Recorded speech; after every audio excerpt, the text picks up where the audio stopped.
आज प्रधानमंत्री ने बहुत स्ट्रांगली कहा है कि सबसे पहले वो किसान और हमारे जो फिशर कम्युनिटीज हैं और जो हमारे आदिवासी लोग रहते हैं वो भी एग्रीकल्चर करते हैं, कृषि करते हैं, कि उनके हित सबसे पहले वो देखेंगे और उसको डाइल्यूट नहीं होने देंगे। क्योंकि आजकल हम देख रहे हैं कि जियोपॉलिटिक्स की वजह से काफ़ी चीज़ें बदल रही हैं, टैरिफ्स की बात हो रही है और इसमें जो हमारा एग्रीकल्चर सेक्टर है उस काफ़ी प्रभावित हो सकता है। तो मेरे ख्याल आज बड़ा स्ट्रांग मैसेज मिला कि हमारे एग्रीकल्चर, फिशरीज और लाइव स्टॉक सेक्टर को कोई भी हानि नहीं पहुंचने देंगे, उनको प्रोटेक्ट करेंगे। और ये मेरे ख्याल से ठीक समय है जहां पे हमारे देश के वैज्ञानिक बैठें अलॉन्ग विथ फार्मर्स, किसानों के साथ बैठें, बाकी स्टेक होल्डर्स के साथ बैठें और ऐसी पॉलिसीज बनाएं जो हमें मजबूत रखे आगे। मैम, एक फार्मर सेक्टर को लेकर भी कहा गया है कि 250% भी चार्जेस जो है ट्रैफिक आने वाले टाइम में टैरिफ जो है चार्ज किया जा सकता है, 25% पहले से ही है।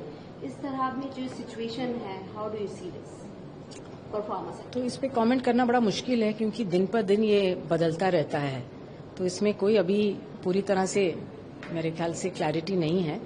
पर संदेश जरूर ये है कि हमें आत्मनिर्भर होना होगा हर तरीके में। हम अभी फूड ग्रेन्स में तो बिल्कुल आत्मनिर्भर हैं ही, परंतु कई चीज़ अभी भी हम बाहर से ज़रूरत पड़ती है मंगवाने की।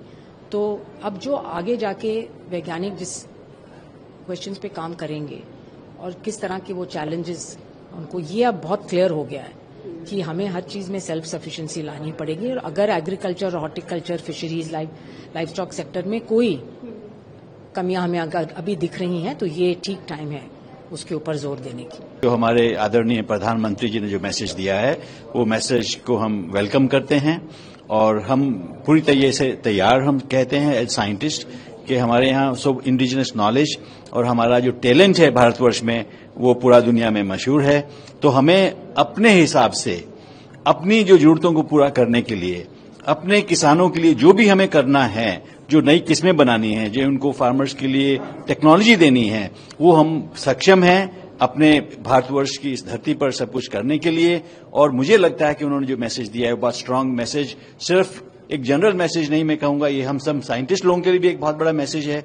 हम सब हिंदुस्तान की जितनी हमारे जो लोग हैं उनके लिए भी बहुत बड़ा मैसेज है कि हमें हमेशा अपने देश के लिए तैयार रहना चाहिए, हमें आत्मनिर्भर बनना ही चाहिए और हम 2047 तक पूरे वर्ल्ड में एक जो भारत विकसित करने की जो हम बात कर रहे हैं 2047 तक वो हमें अचीव करना ही चाहिए। और सिर्फ हमारे आदरणीय प्रधानमंत्री जी का ही एक अकेले का काम नहीं होना चाहिए, ये हमारे पूरे जितने भी हम 140 करोड़ लोग हैं, अगर हम उनके साथ जुड़ जाएं अपने हिसाब से तो हम सब कुछ कर सकते हैं इस दुनिया में।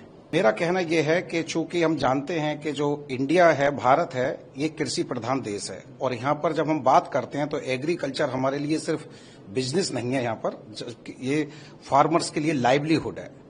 जो ट्रेड डील्स होती हैं, in my opinion they should be that win win situation for both countries. So I can understand in the current scenario what our prime minister Modi साहब हैज सेड।